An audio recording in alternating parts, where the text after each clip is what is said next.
Pehed ni egel tayo namin. Mapteng di agaw chao. Ibaloy, that is the combination of ibaloy. And then of course we have gawis di agaw tako namin. My research is actually Kalanguya. It is a big project entitled Autoethnographic Analysis of Kalanguya History, Origin, Language, and Culture.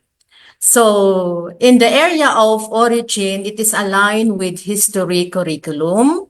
And then in the area of cognitive culture, it is aligned with the belief, the religion, the values, and of course, the indigenous knowledge. In the area of material culture, it is aligned with TLE, music, and arts. So my presentation is more on Kalanguya history. It is just a part of a book. So since my presentation is the orthography, I have to present first the process. Number one, of course, is the presentation of history. Then second is the phonology of the language, then of course, the orthography of Kalanguya language. May start first with the framework of my history. Since there in the framework, we have the Kalanguya earliest communities, or we call it the ancestral places. So it shows that these ancestral places, based on the oral stories, genealogical stories, written accounts, and language use. So first, we have Mount Pulag as the home of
Okay, again, may I present to you my research entitled The Ethnographic Analysis of Kalanguya Origin, Language, Culture.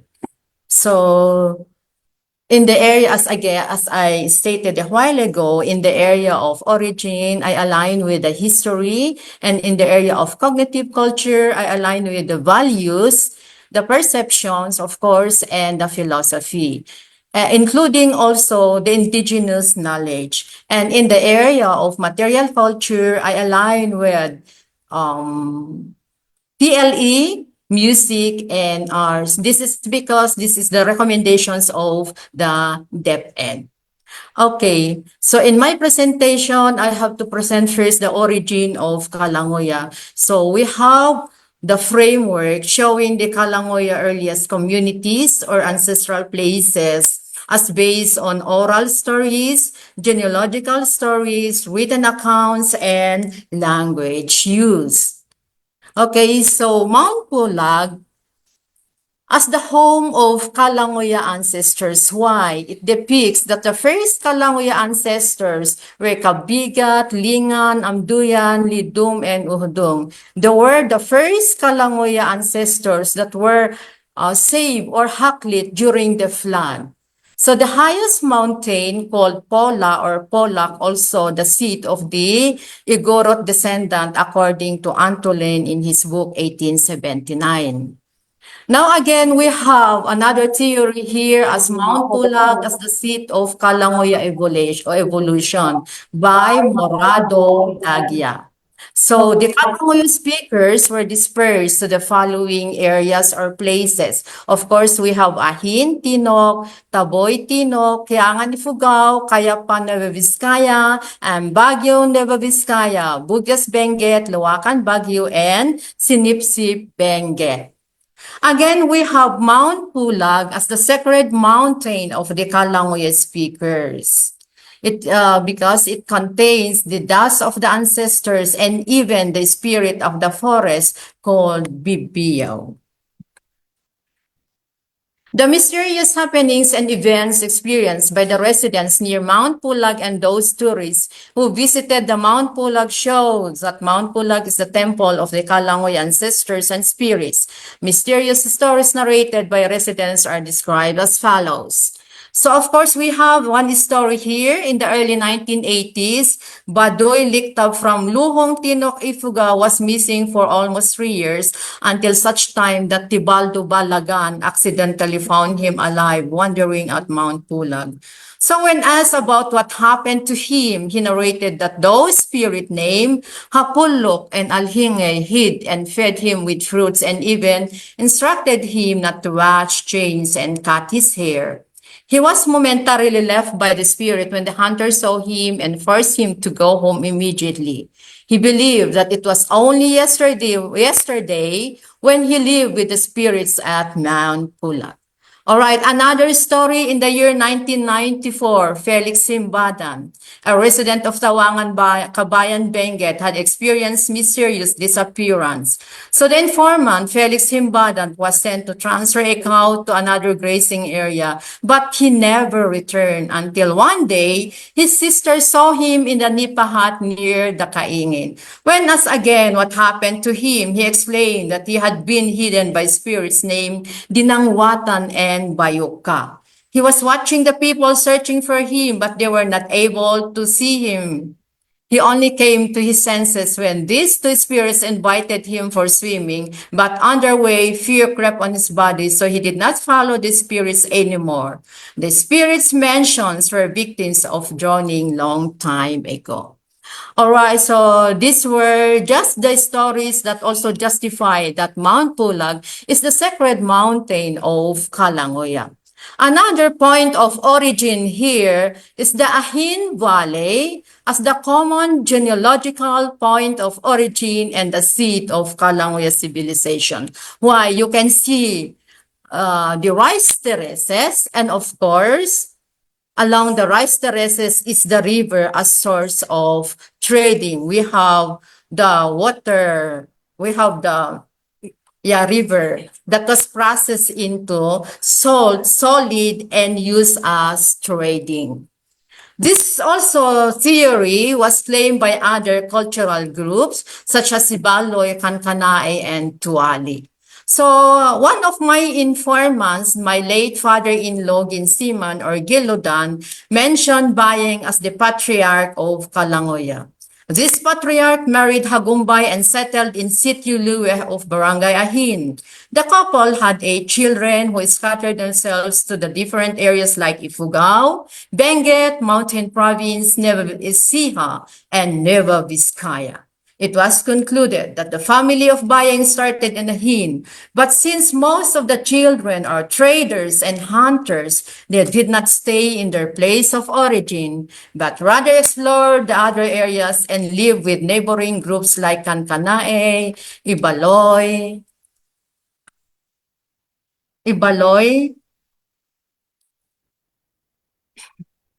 and Tuali. This may justify why some of the Tuali speakers and other speakers trace their origin from Ahin Valley.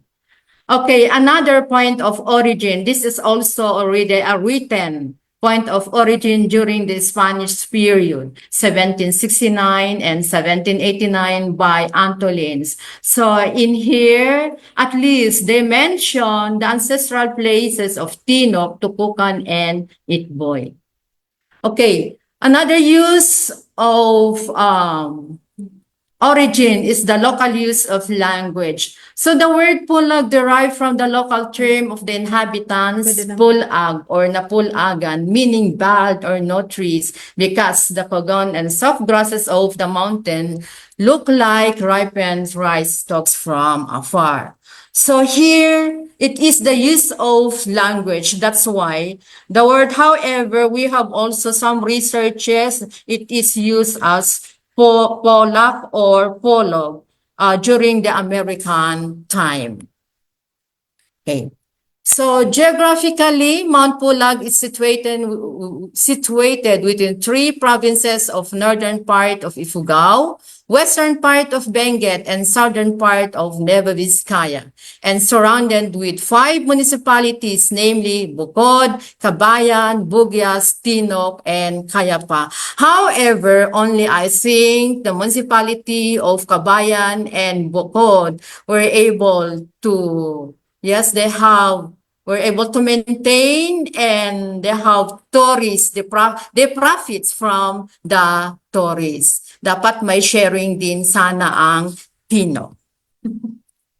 So this is actually the history, a short history or the origin of Kalanguya speakers. Now we go to the language. So as I said a while ago, this language is aligned with the MTB-MLE. So the first part of the language is the description of the grammatical stage and followed by the dictionary. Of course, Kalanguya language is a distinct language with at least 4 variants or dialects and is related to Pangasinenses, including Iwak and Ibaloy. This is justified by Himes in his graphs, the study of Southern Cordilleran languages. Another here point to note is the variants of Kalanguya language. So we have the Kalanguya language with variants. We have the 𝐂𝐴𝐴 variants, the 𝐂𝐨𝐴 variants, the 𝑑𝐞𝐬 variants. Okay. So Kalanguya language is a distinct language and not a variant of another language. However, it has variants due to the different geographical locations of Kalanguya speakers and the influences caused by their neighboring culture. So Reed points out that these variants have genetic relationships since they evolved from a common language. Now, in the province of Benguet, a variant of Kalanguya is described as 𝑑𝒐𝐬. The 𝑑𝒐𝐬 speakers are identified to be residing in Amlimay, Bugyas, Benguet, with Kankanay speakers as their neighboring culture, which extended towards Balay, Kabayan, Benguet. The 𝑑𝒐𝐬 variants adapts the schwa sounds of Kankanay language. They are being described as 𝑑𝒐𝐬 because of the common unstressed vowel E sounds in their pronunciation. Another here is in the provinces of Ifugao, Benguet, and Nueva Vizcaya. A Kalanguya variant is called 𝐂𝐵𝒈𝒈. 𝐂𝐵𝒈𝒈 speakers are found in Tukukan, a barangay of Tinoc, Ifugao. In Benguet province, 𝐂𝐵𝒈𝒈 speakers are also present in Tawangan, a barangay of Kabayan, Benguet.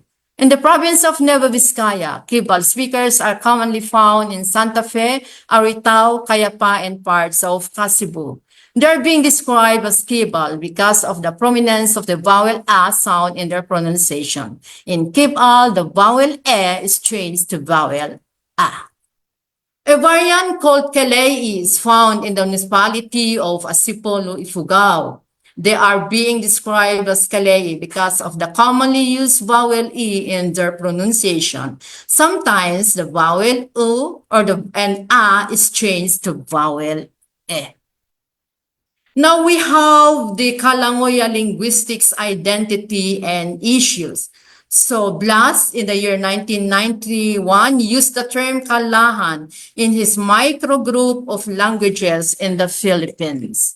So also, McFarland, 1997, also used the term Kalahan in his classification of the Philippine language. However, Hines, 1998, used the term Kalanguya in identifying the Cordillera language family. So the Kalahan term is actually popularized by the early researchers, just like Pastor Rice in Imugan. He used the term Kalahan, and then, of course, he published in the International Forum. Okay, another linguistic issues is the derivation of the word Kalanguya. Kalanguya, it is used in asking a question or it's used in as interrogative sentence. Uttered with rising intonation, the translated meaning in Filipino is bakit ito? Okay, Kalanguya, it is also used to express strong feelings or sometimes it is an imperative sentence. The imperative sentence is used either in the following situations. It is used to pacify anybody who wants to make trouble. Therefore, it is a sign of peace, usually uttered with a falling intonation. It is used to inquire what really happened to an unusual situation, uttered with a rising intonation. In such a linguistic function of language, it is sometimes used to remind about his limitation so that he will not continue bragging or boasting about something, usually uttered in a glide intonation. Now the word Kalanguya is the result of the morphophonemic change of the language. The sentence Kalanguya has been shortened and written as a single word only. It's now used to describe the people and the language. Know that it is not a shortened due to the use of contraction. All right, so that explains the linguistic identity of Kalanguya. Now we go again to the vowel sounds or the phonology of Kalanguya language. So Kalanguya language has 4 vowel sounds, the a, the e, the I, and the u. This is actually mid or background, so this is not a high. And also it has consonants, 14 consonants and 1 diacritical. So we have the bilabial stop, the alveolar stop, the ovular stop, the nasal stop, the lateral semivowel fricative, and of course the glottal sounds. Then the Kalanguya language has also suprasegmental minimal pairs, diphthong, allophone, consonant clusters, and morphophonemic changes. And I will just give you an example. So it is used in the stress and the long vowel sounds. Examples, bahag. So it is the fruit. But when we say you pronounce it bahag, it is the first child.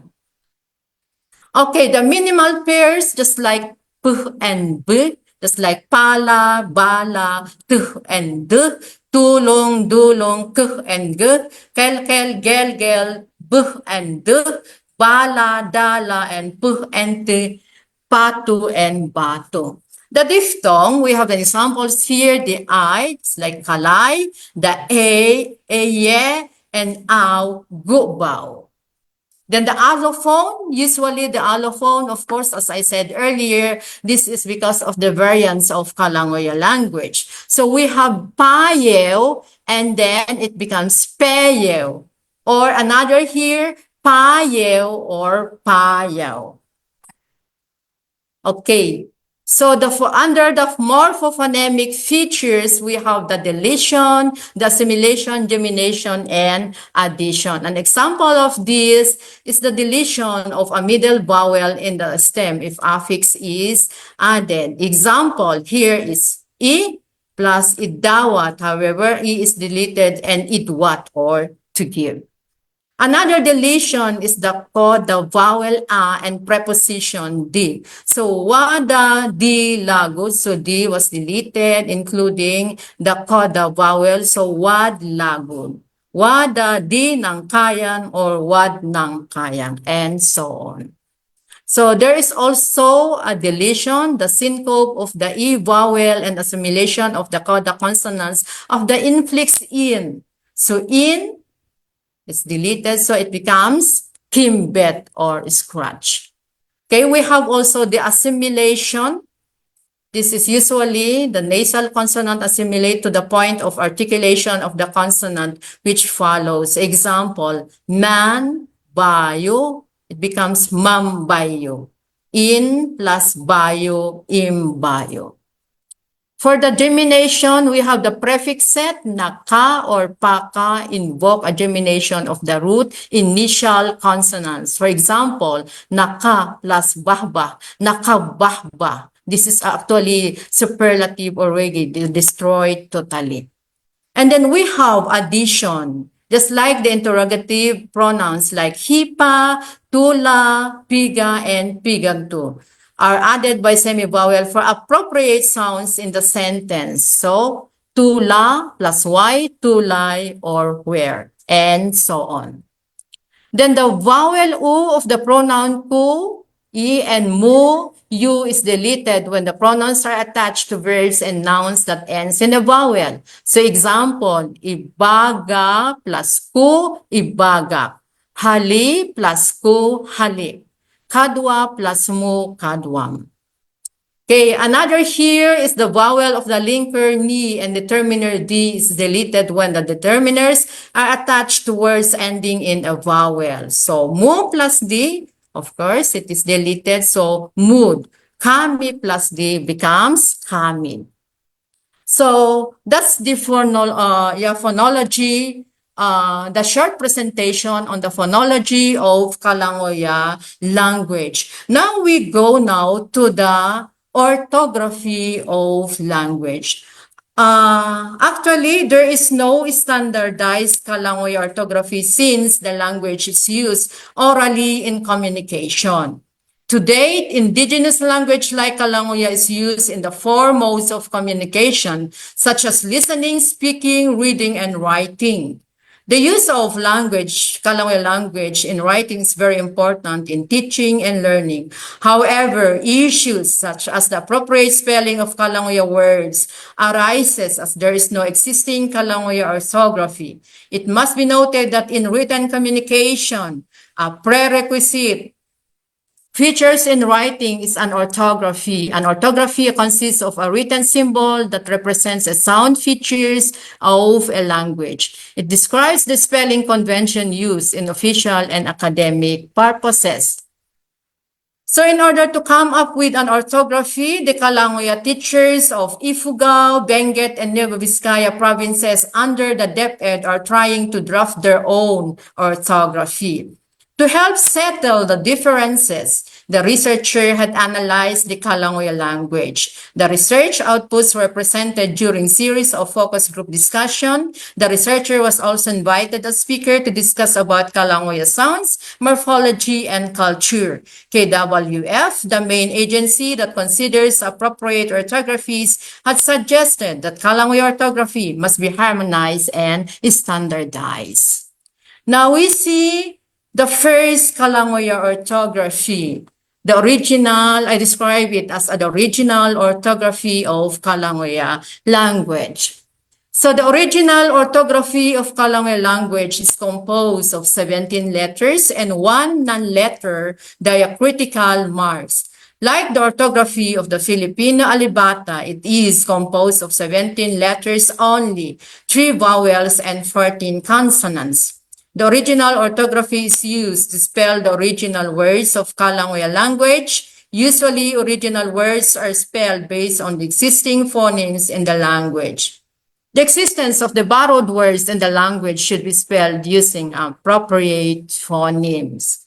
Okay, so aside from the original orthography, we have now what we call the new orthography of Kalanguya language. Orthography must be based on a high level of models in using the language. This means that other or related languages must also be studied or analyzed to see the connections and dynamic chains of a language. In the new orthography of Kalanguya language, the existing consonant S of the decade variant, example, gus, And Kalei variant, example, simil, is being considered additional consonant of Kalanguya language. Likewise, the vowel O of the Kalei completes the vowel sounds of the Kalanguya orthography. The letter R that's lacking in the Kalanguya language will be added to show discipline and come up with appropriate way of writing. The table above presented the new orthography composed of 20 letters or alphabets. Now, aside from the new and orthography, we came up with the latest and we describe it as the new and modern Kalanguya orthography. Again, orthography must be epitasis or must address the needs in writing. It must be flexible to achieve the complex role of a language and make it simple and easy to use. After all, the prime function of orthography is for ease in teaching and writing in school. The new and modern orthography is based on the Filipino orthography. The original Kalanguya language has 4 vowels and 13 consonants with a total of 17 letters. To achieve standardization of writing, additional new letters are adapted in the Kalanguya language. The additional letters added in the orthography of Kalanguya language exists in the number 1, variants of Kalanguya language, number 2, other indigenous languages in the Philippines, and of course, number 3, from the foreign languages.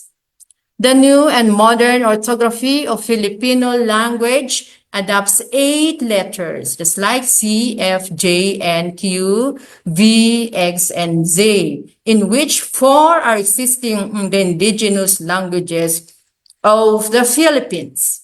Likewise, new and modern orthography of Kalanguya language added the 3 letters O, S, and R existing from the variants plus the 8 new letters or makabagong alpabeto.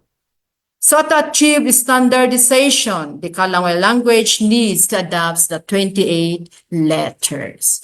All right, so that's it. So that's the latest orthography of Kalanguya. Now we have the spelling rules using the original, new, and modern orthography. Okay, for the original, it is used to spell the original words of Kalanguya language. Examples are there. And for the new orthography, it is used to spell words from the variants of Kalanguya language, just like simil, symbol, and igus from the decade. And of course, the modern orthography is used to spell indigenous languages in the Philippines and the other languages from Filipino and English. So that's the orthography of Kalanguya. Now we go to the non-letter of Kalanguya language, wherein we have the diacritical marks. Of course, this is based again from the book of Virgilio Almario, KWF Manual sa Masinop na Pagsulat. Alright, so we have the acute or pahilis, just like example, abong, ahin, balat, and lima. Okay, we have the grave, and then we have also the circumflex or pakopya, just like aabong, ahu, aadam, hiani, higam, and higak. Of course, we have another here, diacritical marks, the diaresis or the umlaut. Example, especially from the dete, just like ugus, esel, or elem. Okay, another non-letters of Kalanguya language, we have the punctuation marks. Of course, the use of hyphens, it is used to separate repeated syllables and words, just like uku. It is also used to separate words with a syllable ending with consonant and followed by a syllable which begins with a vowel, just like ikingat. Or hyphen is also used between 2 consecutive vowels in a word.